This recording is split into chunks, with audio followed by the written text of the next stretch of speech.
yang ditulis oleh tim komunikasi PT Vale Indonesia, yang diterbitkan oleh PT Vale Indonesia pada tahun 2014. Teman-teman, beginilah ceritanya. Pada zaman dahulu kala, di negeri Luwu, tinggallah seorang ibu dengan anak perempuannya. Mereka hidup dalam kemiskinan.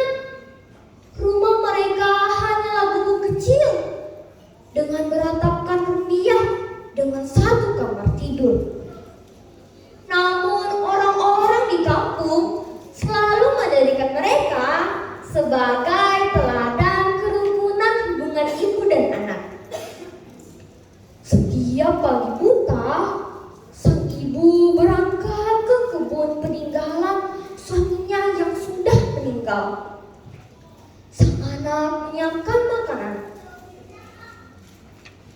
Kadang mereka hanya memakan nasi dengan rebusan daun singkong yang digarami.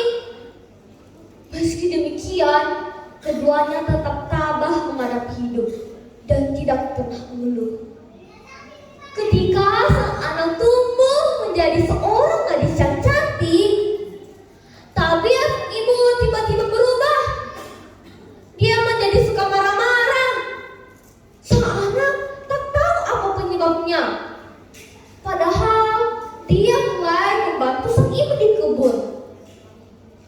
Suatu pagi yang cerah, sang anak berjalan ke kebun menyusul sang ibu.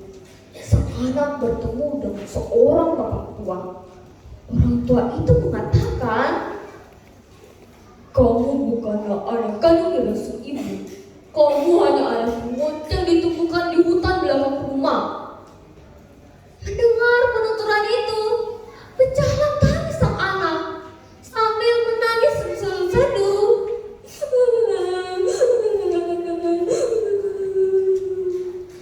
Dia berlari ke kebun di mana sang ibu sedang bekerja. Namun sampai di sana, air matanya sudah kering. "Kenapa aku terlambat? Dasar anak malas. Ambillah cangkul dan mulailah mengolah tanah. Jangan berhenti hingga siang hari nanti," hardik sang ibu.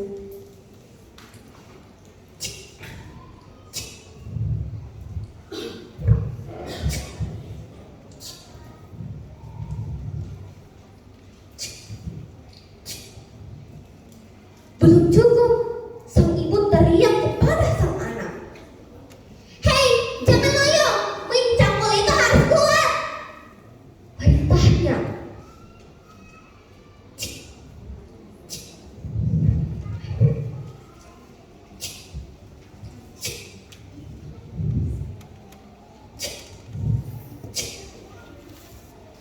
Tengah hari, karena merasa sudah capek, sang ibu hendak pulang. Usai meneguk air dari botol bambu yang ujungnya diserembat daun pisang.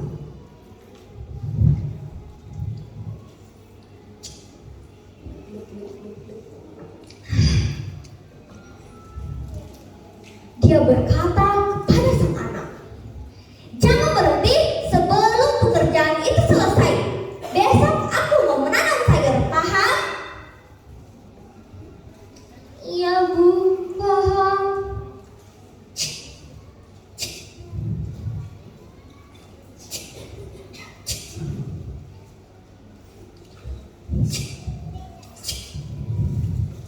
Menjelang sore hari, akhirnya sang anak kembali ke rumah. Namun ketika dia hendak makan, ternyata hanya tersisa daun singkong. Tak ada lagi nasi yang tersisa untuknya. Meski demikian, sang anak hanya diam saja. Setelah dia makan, dia menceritakan semua pertemuannya dengan si bapak tua. Sontak ibunya langsung marah. "Kalau itu benar, kenapa? Aku yang membesarkanmu sampai sekarang. Aku juga tidak tahu di mana orang tuamu.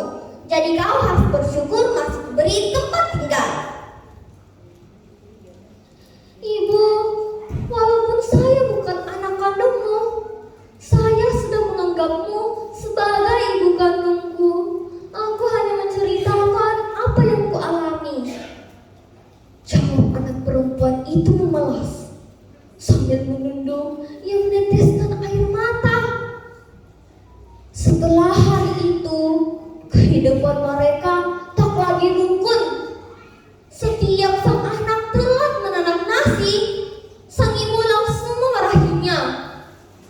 Puncaknya di suatu hari, sang anak diusir dari rumah. "Ibu, kasihanilah saya. Saya tak tahu harus kemana. Ibulah satu-satunya keluarga saya." "Engkau memang durhaka, tak tahu untung. Terkutuklah engkau. Saya bukanlah lagi ibumu." Kini sang anak tak lagi tidur di dalam kamar, melainkan dia tidur di teras rumah, tanpa bantal dan tanpa selimut. Maka setiap malam sang anak kedinginan dan terjatuh sakit. "Ibu, ibu."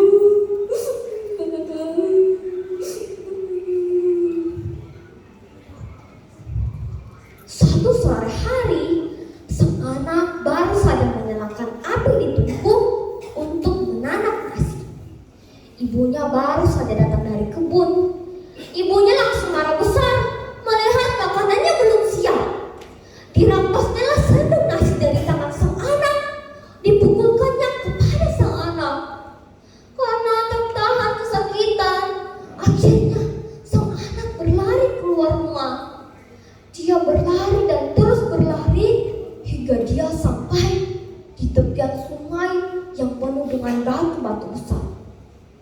Tiba-tiba batu di hadapannya terbuka lebar, dan batu itu berbicara kepada sang anak. Masuklah ke dalam perutku agar penderitaanmu berakhir, nak. Kata batu itu. Di rumah, entah teringat apa, sang ibu menyesali semua perbuatannya.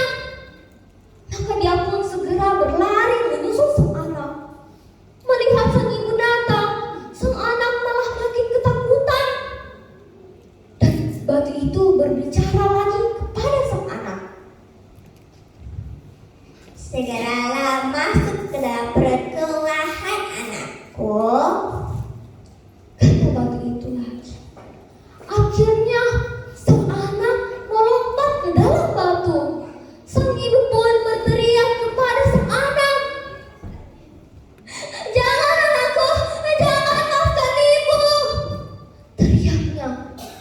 Sang ibu pun berusaha melompat ke dalam batu menyusul sang anak. Tapi sayang, batu itu sudah menutup dirinya.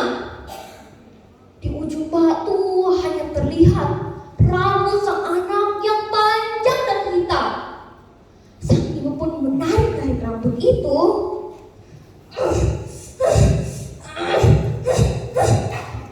Namun gagal, dia menendang-nendang batu itu.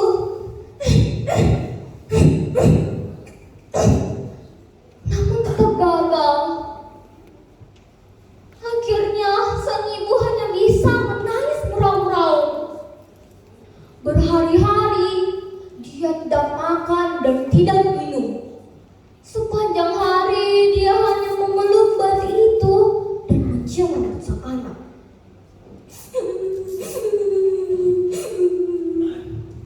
Sambil meratap, sang ibu bernyanyi.